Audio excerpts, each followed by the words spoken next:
विभिन्न कार्यक्रमों में मैं गया और आदिवासियों के बड़े मंचों पे भी गया, भारत समिट में गया। तो हमारे अलग अलग देशों के जो पुरखों को मिलने का हुआ, तो उन सब लोगों की एक ही अपेक्षा थी। हम लोगों ने 3 दिन तक रियो डी जेनेरो में चर्चा किया, तो उसका निष्कर्ष सिर्फ इतना था, किसी भी 400 अगुआ आए थे, इसमें से किसी ने ऐसा नहीं कहा कि हमको राज्य चाहिए। सबने कहा कि वी डोंट वांट पावर, क्योंकि power exploits and absolute power corrupts. वो हम लोग जानते हैं, इसलिए हम लोगों को पावर नहीं चाहिए। We want just space. हम लोग स्वतंत्रता से जी सके।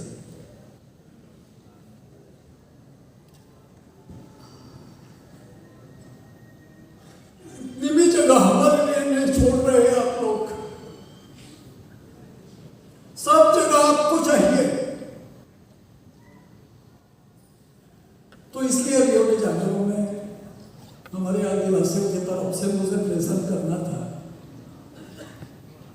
तो वहां मैंने कहा कि we are not interested in the further divisions of this society, क्योंकि you have created enough divisions of the earth. नात जात के, धर्म के, पक्षों के, पढ़े लिखे, अनपढ़, गरीब, अमीर, गोरे, काले, all kinds of divisions you have created. इसलिए we are not interested in that. हमको इसमें रुचि नहीं। हम अभी नया कुछ बंटवारा हो जाए, लोगों का ऐसा नहीं चाहते। तो साथियों, आज इस 70वें यूनाइटेड नेशंस के आदिवासी अधिकारों के घोषणा पत्र, क्योंकि रियो कॉन्फ्रेंस के बाद 2000 में ये permanent forum for indigenous issues बना। 2007 में इंडिजिनस लोगों, आदिवासी मूल निवासियों के लिए अधिकार घोषित किए गए 46। आप लोग जानते हैं, उसके पहले आदिवासी दिन घोषित किया गया 9 अगस्त को। आदिवासी दशक घोषित किया गया, आदिवासी वर्ष घोषित किया गया, क्योंकि प्रकृति और आदिवासी एक ही संघर्ष में। बर्ट्रांड रसेल ने कहा था जैसे कि दुनिया की 3 समस्याएं हैं बेसिक: मैन विथ हिमसेल्फ,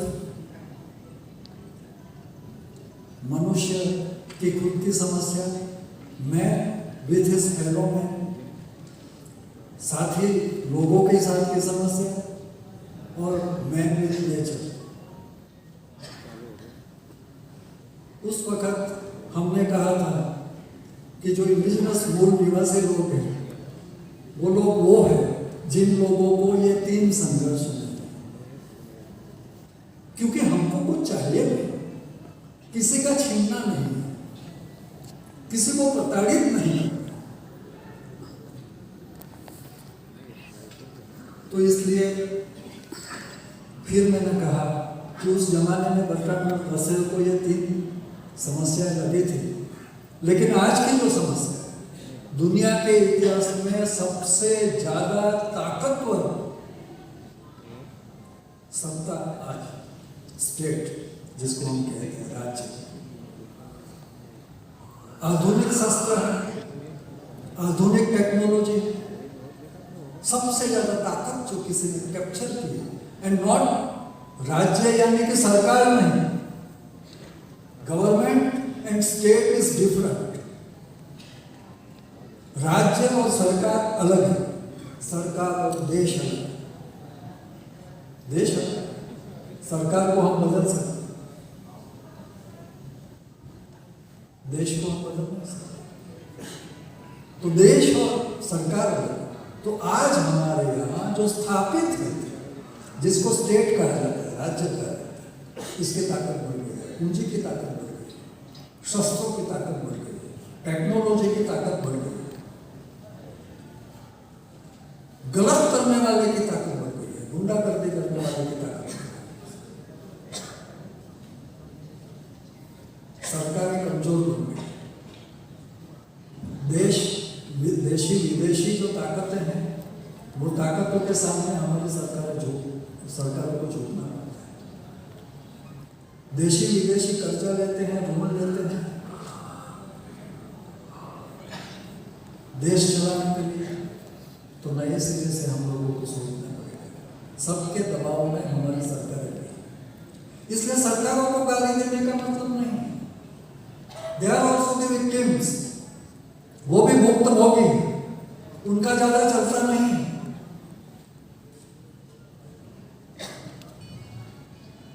हमारे जनप्रतिनिधि होते हैं, उनका भी ज्यादा बहुत अहमियत नहीं होती।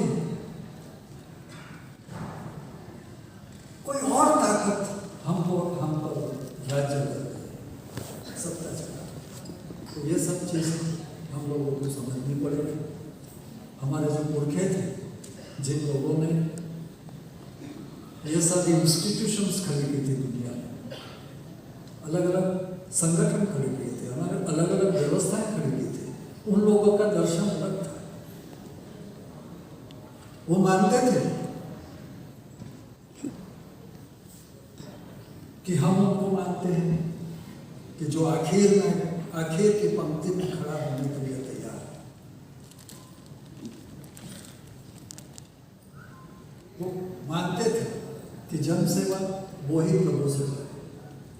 विवेकानंद जी ने कहा था कि मैं उस प्रभु की पूजा करता हूं जिसको अज्ञान लोग मनुष्य कहते हैं।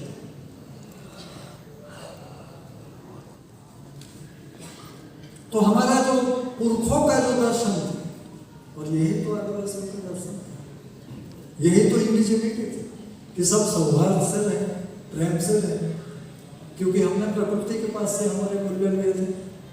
शेर सबको मारता फिरता नहीं है, उसको चाहिए इतना ही वो देता है, वो एक्यूमुलेशन नहीं करता है, वो संग्रहित नहीं करता है। कोई भी पशु पक्षी पंखी जीव जंतु हम देखें तो ज्यादा शोषण कोई करता नहीं। हमको बुद्धि मिल गई, इसलिए हम लोगों ने शोषण करने का शुरू किया, हमने किसी का छीन लेने का शुरू किया, किसी को प्रताड़ित करने का शुरू किया। वैविध्य जो भी था आदिवासी समाज के पास, वो वैविध्य जितना भी बचा है, इसलिए यूनाइटेड नेशंस ने तय किया कि वैविध्य जो थोड़ा बहुत बचा है वो आदिवासियों के पास बचा है दुनिया में, और वो हमारी धरोहर है। They are the roots of the all civilization, पूरी संस्कृति के वो धरोहर है, तो उसको बचा लेना चाहिए। और हम लोगों ने भी कहा कि हम अकेले आदिवासी नहीं बचा सकते, आप लोगों का सहयोग चाहिए, आप लोगों का संरक्षण चाहिए, क्योंकि आप बहुमत में, क्योंकि आप ताकत में, क्योंकि आप सत्ता में, क्योंकि आपने पूरी जो संपत्ति है, पूरी जो संसाधन है, जल जंगल जमीन खनिज, उस पर आपने कब्जा कर लिया, तो आप लोगों को सोचना पड़ेगा, आप लोगों को संरक्षण देना पड़ेगा। और औचित्य जो है आप लोगों की संस्थाओं का, वो चाहे यूनाइटेड नेशंस हो या चाहे हमारे देशों की सरकारें हो, चाहे हमारे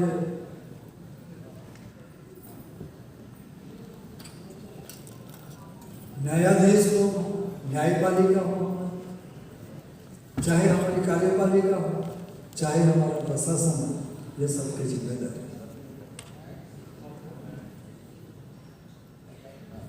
तो आज इस अवसर पर मैं आपका तहे दिल से स्वागत करता हूँ। ये जो क्राइसिस खड़ी हुआ है, ये जो संकट खड़ा हुआ है, ये सिर्फ आदिवासियों के अस्तित्व का संकट नहीं है, ये पूरी दुनिया के अस्तित्व का संकट है, ये इंसानियत के अस्तित्व का संकट है, इसलिए गहरा संकट है, और वो हम सब लोगों को समझना पड़ेगा। इसलिए हम 2 दिन के लिए इकट्ठे आप सब आए और शरीर, इसलिए फिर से मैं आपका धन्यवाद करता हूँ। और मुझे किसी का दिल दुखाने का नहीं मकसद है, आप समझ गए। फिर भी किसी को दर्द हुआ होगा, दुख हुआ होगा, तो मैं माफी चाहता हूँ।